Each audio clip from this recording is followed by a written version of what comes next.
Family enter, followed by the guests as music is being played. Follow the Sun by Xavier Rudd. Welcome. On behalf of the family of Harold George Smith, I thank you all for coming here today. A sad day for Harold's family, yes. However, Harry, as he would like to be affectionately known, would say no. For Harry loved life, and he loved his family, and loved to celebrate. So today we do just that and celebrate Harry's life. A poem by Regina Elliott. Requiem for the fishermen, who lay at rest in the depths. Once the sea's foamy sprays flecked their weather-worn faces, maritime spirits still breathing in their children's dreams. Chapped ruddy hands once embraced their loyal wives. The legend of their lives is spoken in the frigid winter waves. In funereal respect, come to the sailors' cathedral, sing a hymn of the seas. Their families' grief will reflect, beyond their own years, within the tides in their briny tears. For those of you who knew Harry, you will know why those words were chosen today. It is my honour to share with you some of the life of Harold George Smith. Harry loved his deep-sea fishing.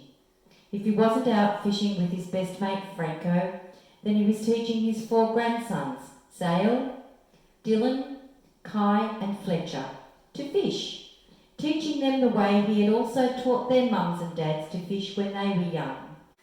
Adrian, Harry's eldest son, regaled him with the tale of the day he and Harry went out fishing on the nearby lake. Harry, being the hands-on dad that he was, baited Adrian's hook.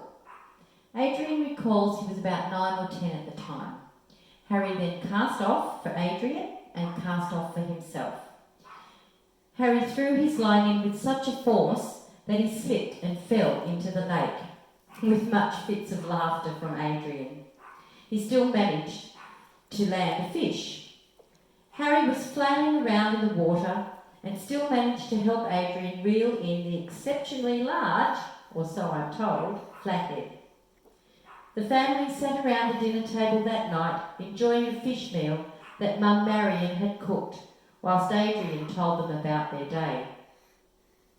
There are many more fishing tales I could tell you, like the day Tempest ended up in hospital because Dad had cast off a line for her and ended up with a hook in her leg. But Dad would have none of the shenanigans of an 8-year-old, and they were out fishing again the very next weekend, stitches and all. And the weekend they all went camping and caught so many fish they almost fed the whole campground. And the time Marion even caught a fish. Although Marion was more the chef in the house, cooking the fish, she managed to catch 1, a puffer fish, 2, a shoe, and 3, a brim.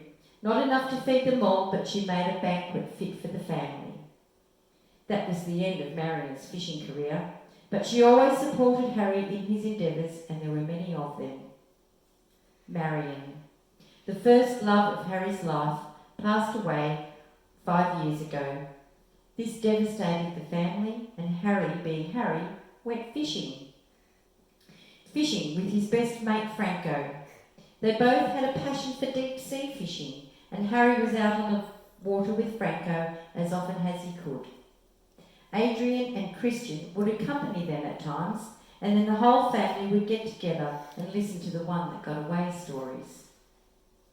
Then along came the motorbikes, the fast cars, weddings, daughter-in-laws and son-in-laws, and finally grandchildren.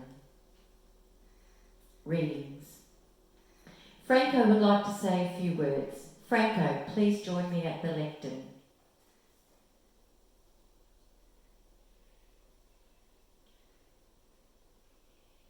Thank you, Franco. Ladies and gentlemen, family and friends, there are a few people that would now like to come up and say a few words and loving tributes to Harry, a man that was clearly loved by all. Family and friends approach the lectern one by one to honour Harry.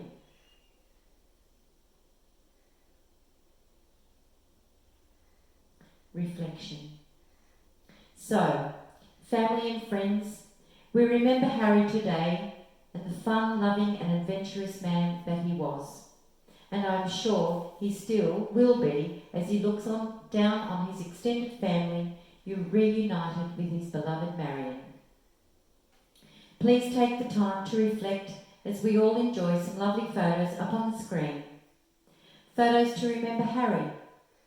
Photos with the family will treasure forever. A life, one that was taken too soon. A life that was full. Music, a slideshow plays We Are Sailing, Rod Stewart. Songwriters Gavin Morris Sutherland. Lyrics at Universal Music Publishing Group. It has been a great honour and privilege today to remember Harold George Smith. I would like to thank Harry's family, Tempest, Adrian, Christian and their partners, Zale, Dylan, Kai and Fletcher, for allowing me into their lives and to give me a glimpse of their father and Poppy. Everyone please stand. The grandchildren have chosen a special item, a special memory of their Poppy to place on the coffin. Children, would you like to please come forward now and place your chosen memory of Poppy on his coffin? Soft music playing in the background as children place their items. Unforgettable, Nat King Cole. Songwriters Jake Aluya, Jeremy P. Felton, Cam Mayer, Karen Carbush, Caliph Malik, Ibn Shannon Brown, McCulloch Reed Stupid, Michael Len II Williams. Unforgettable lyrics, Sony ATV Music Publishing LLC, Warner Chappell Music Incorporated, Universal Music Publishing Group, Cobalt Music Publishing Limited. Whilst the body of Harold George Smith, Harry, leaves us now, we all keep in our hearts the joyful memory of a loving husband, father, grandfather and best mate. We do not know why he left us so early. We all thought he would be here forever. Harry's life goes on in his legacy, in the hearts and mind of his loving family and friends. The physical parting will be the most difficult time for everyone. Now we say our last goodbyes for now. We return his body to the elements. Do not feel grief, but happiness for a life that was filled with joy. The joy of family. We will cherish his friendship and love. Ladies and gentlemen, please be seated. Harry's family would like you to join them in the chapel drawing room for some light refreshments and to reminisce with stories of old. The family will exit first, followed by this side of the room, and then this side of the room. Thank you.